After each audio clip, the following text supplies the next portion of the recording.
Greetings, getting straight into it, no messing. Greetings one and all, this is Lloyd Brown and welcome social media family to Lloyd Brown Music. And today is going to be the final episode of my first look series featuring the EZBass plugin released last week by Toontrack. In previous episodes, I had covered the bass tab, the grooves tab and the grid editor tab.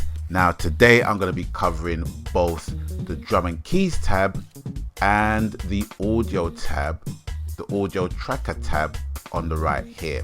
Now the reason why it's looking a bit slapdash at the minute is simply because I need to be able to take certain files from here to demonstrate the features within EZBass. Here we go. And before we even go any further, I had a question from a brethren, avid viewer, subscriber, Justin, and he basically asks, Lloyd, so how low does the bass go? What are the parameters within the tuning section of the plugin? Which is a very good question because a lot of people's been asking that. How low does the bass go? I've actually opened up the tuning section in preparation. So let's just see and let's be surprised together. Yeah, well, 99. So it's 99 either way. Semitone, I would imagine, would be the same. Or maybe not. No, 11.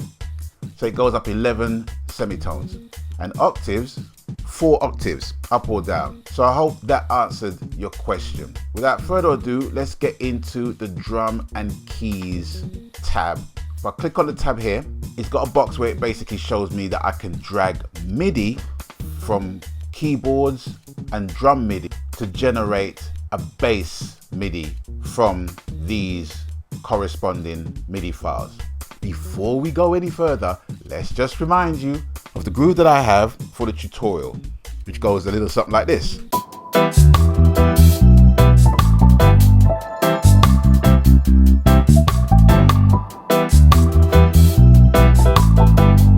Right, so you know the groove already, right? So this is what I'm going to do.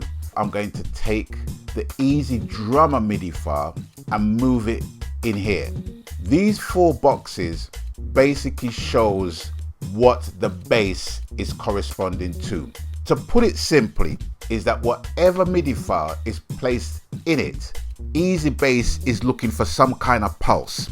And whatever pulse it's getting, EZBass is going to generate bass notes that corresponds to that pulse. I've just put the Easy Drummer MIDI file, which is a typical 1-drop reggae vibe. On this box, it's actually playing bass notes on the kick strokes.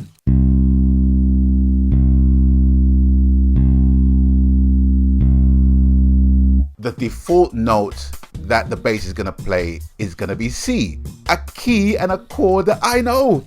Right, so on the second box, the bass is gonna play the corresponding notes to the kick and the snare. So that's playing the snare. I can tell that already, okay?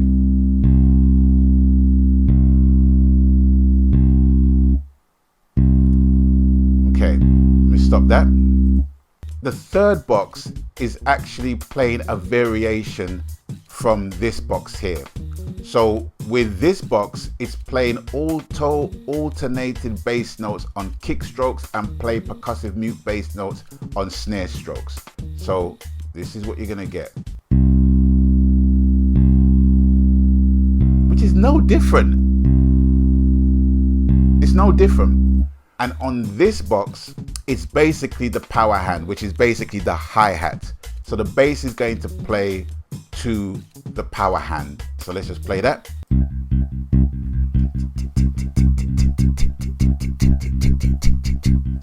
That's what it's doing. Okay, so let me just stop that. Within each box, there's a drop-down menu giving you 4 options.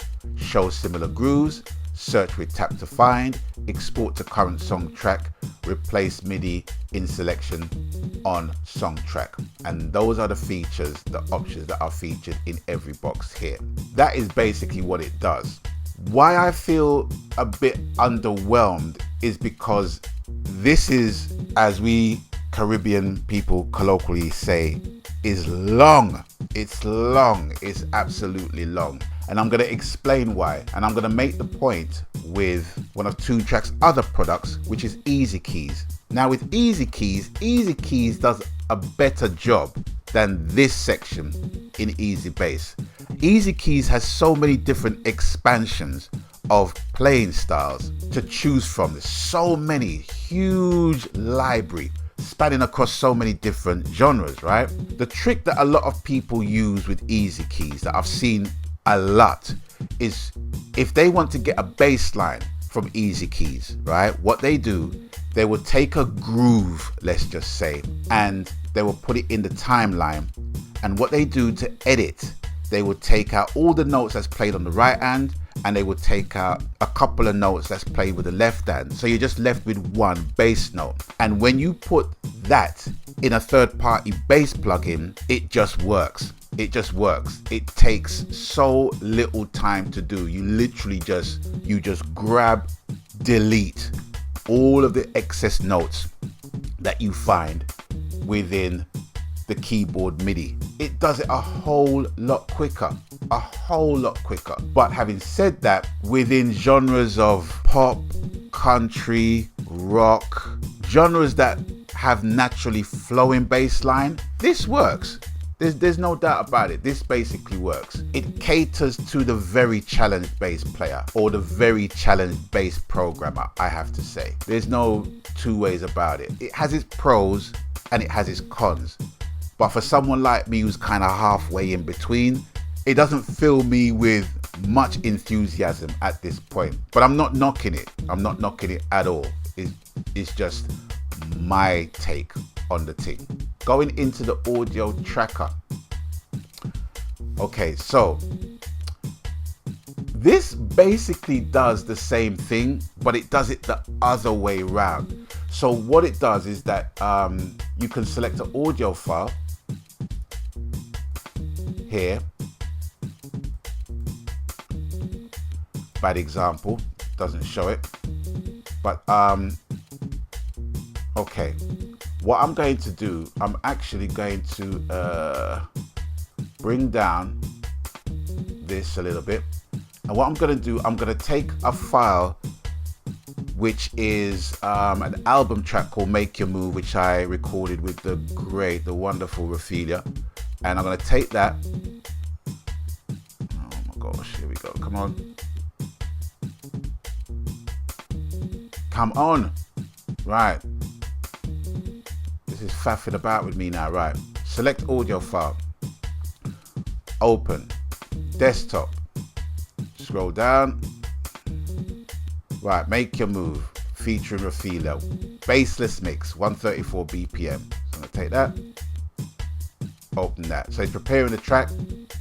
So it gives you different options as to what you can take from the track. You can take the bass audio, the guitar audio, or the percussive audio to bass MIDI, and you can add articulations or take away certain articulations. And now I've got a representation as to EZBass definition of a bass line of the track Make Your Move, what that sounds like. So let's play it.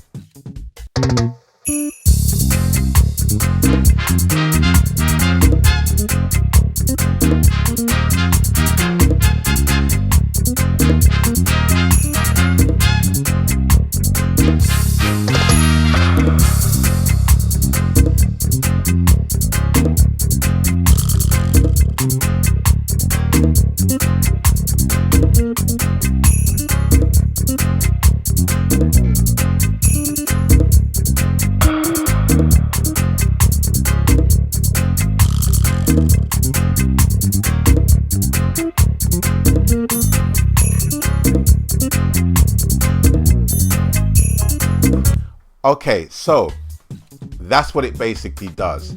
Now, out of the two tabs so far between drum and keys and audio tracker, I have to say audio tracker is the lick, because straight away I'm hearing remixes, all the way remixes. all the way, right? And this is a more creative way of getting a bass line on your tracks. To be fair, it's a track that's already been recorded and already been released, but if we basically draw it back to the creating of a track and having the rhythm section play, and then have EZBass dial in to the rhythmic patterns and the pulse of the rhythm and come up with its own definition of what the bass line sounds like to the plugin, is pretty good, I've got to say. Out of the two tabs I'll be using a lot of, it will definitely be the audio tracker for sure. The drum and keys, I'm not too sure. That's just a little bit too basic and basic. You've got to be a really crap programmer to even want to consider using this in any way, shape or form. And then with this, you know, this is just semi-advanced stuff, but at the same time, if you're used to using MIDI, it's going to be a very brisk walk in the park, let's say. And then up top here, you have your articulations. You've got all your articulations that's at the top here, with every note that's basically played. Let's just move this thing across here. You know what I mean? So you don't miss, you're not missing nothing across the grid.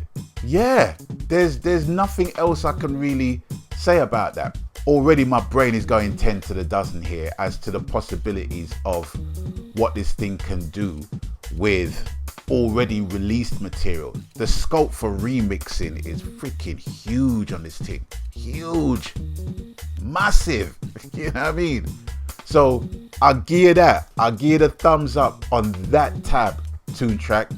The drum and keys, that not really make it for me, but with certain other genres like ballads where you have rolling bass lines, that can work, and I won't abandon that if I need to utilize a ballad. That, ladies and gentlemen, concludes my first look at EZBass. If I have to give it a score out of 5, I would give it a 3.75 out of 5. For the simple reason that despite its qualities in the genre that is my bedrock, reggae music, it has let me down considerably. But in relation to what this thing can do in the box, out of the box, encompassing all of the genres that it caters for, it's a great tool. And used smartly and used wisely, this is going to be an indispensable bit of kit as well. But the audio tracker, I'm just blown away by that. And it is its simplicity of EZBass simply searching for a pulse within the rhythmic content of a piece of music and adapting to that, and then just basically putting the bass line that it feels best represents it, even though it knows, well, it's not going to be right 100% of the time, and that's for you to kind of mold and change and sculpt and vibe with. Yeah, great audio tracker up there.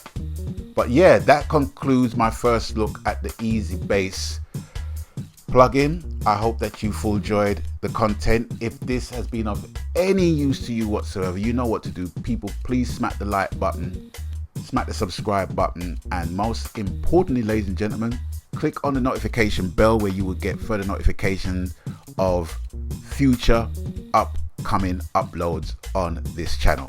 So thank you, ladies and gentlemen, boys and girls, for stopping by. Thank you for watching, and as always, you don't know the coup. People, please abstain from foolishness, even your own. And until we link up next time, people, stay blessed. I'm out of here. I'm gone. Laters.